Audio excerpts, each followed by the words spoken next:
how to find and view all your notifications history on the Samsung Galaxy S22 series.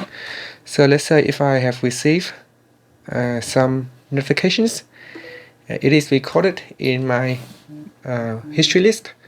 And to view them, what you need to do is swipe down at the top with 2 fingers to open up quick settings panel. In here, tap on the option key at the top, and from the pop-up menu, tap on the status bar. Next, we go down and tap on notification history. In here, you'll be able to view the most recently recorded notifications detail. And in here you can see I have just received text messages at 12:26 p.m. and here are the information that has been logged. And that's it. Thank you for watching this video. Please subscribe to my channel for more videos.